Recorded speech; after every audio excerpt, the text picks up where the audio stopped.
Hello and welcome back. I'm Anna Delman and it is day number 58 on my progression. The challenge to myself for today is what to do when the next step seems like you're going through a gulf. Now, we've all been there in life when we need to do something that seems beyond us to be accomplished, and it can sometimes be moving, relocating, going to the opposite ends of the world we know, and we don't know what's awaiting us there other than accommodation, right? You don't know the people, you don't know anything about it, and that is a hard thing to do. I've done that in my life, and I can only tell you that it is not an easy accomplishment for anyone. However, the most difficult gulfs we need to cross in life are those in relationships. When somebody has been offended, greatly offended, it doesn't seem like there's anything you can ever do to bridge that, and that is understandable. However, when you are trying to find peace about a situation that occurred, it is always advisable to speak to a wiser, older person, somebody who has more life experience than you, about the dilemma and ask for their input into it. So you need to find a friend who can walk with you through it. If you're looking for reconciliation and want it headed that way, that same person would need to represent you in or be with you in any discussion, or somebody for accountability who says that's not the right move to make.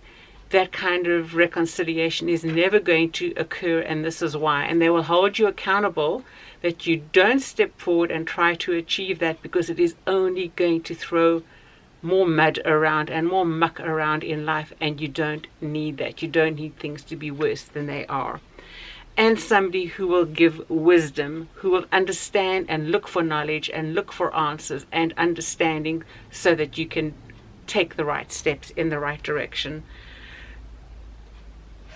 And when you are speaking to somebody like that, don't be so eager for reconciliation that you will put aside your own beliefs, your own morality, and your own need for rational justice and for rational responses from anyone else. Don't ever do that. Don't compromise the foundation of your core in trying to do something that is impossible. You cannot force people to change. You can work on your own change, and sometimes when we're working on our own change, it doesn't mean that we are changing those things in ourselves that we believe to be morally and ethically true in order to look for reconciliation. Not at all.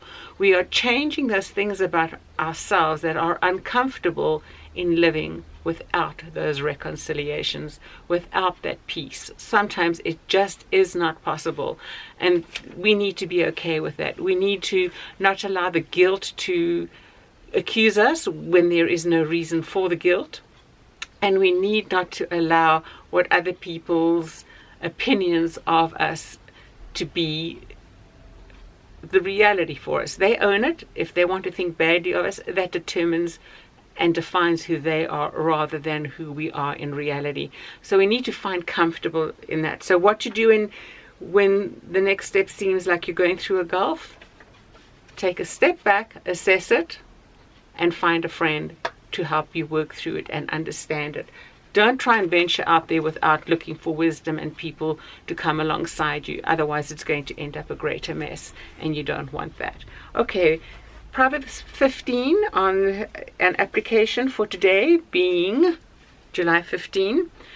Verse number 13, a glad heart makes a cheerful face, but by sorrow of heart the spirit is crushed. And then the heart of him who has understanding seeks knowledge, but the mouths of fools feed on folly. And you can take that verse number 14 to apply to the gulf we just spoke to.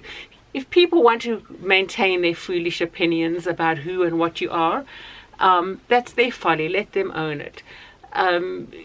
When you've looked for wisdom, you've looked for insight, and you have those on your team who have examined everything for you on behalf of you, and that their opinion ends up the same as yours, you don't need to go beyond that. You don't need to go beyond that understanding. You've already found the peace you need. Those people who want to understand and want reconciliation, they will keep looking for the understanding of the other person's predicament. If they haven't done that, they're never going to, they never will. And you often need to leave that be. And then verse 13, as I've already read to you, a glad heart makes a cheerful face. Isn't that so true? That the peace we have in our hearts and the contentment and the satisfaction knowing what our foundation is reflected on our face. You can be going through the most horrible circumstances in the world, in your personal experience, in your life, and you can still have a joyful, peaceful expression on your face.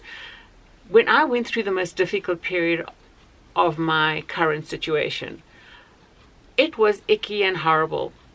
However, one day I was out shopping, and as I was going up and down the aisle, I didn't even realize that I was humming softly to myself, until somebody stopped me and said, "Oh, life must be pretty good for you. You're humming. You can only hum if you're in a good place."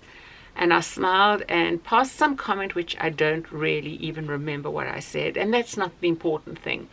What was the important thing to me, and the comfort to me and the encouragement, was that I was able to hum, have a heart so filled with joy that it wanted to hum. I wouldn't have sung because I'm tone deaf, but humming, that's a good thing. From the bottom of your heart, just bubbling over into your countenance, and other people even comment on it. What an affirmation of the foundation on which you stand. So I hope that you work through those gulfs in your life that you need to step over and find peace. And sometimes peace is just affirming the foundation on which you stand and leave everything else be. And that often is the best place to be. So until tomorrow, take care and God bless, and we'll talk again. Bye-bye for now.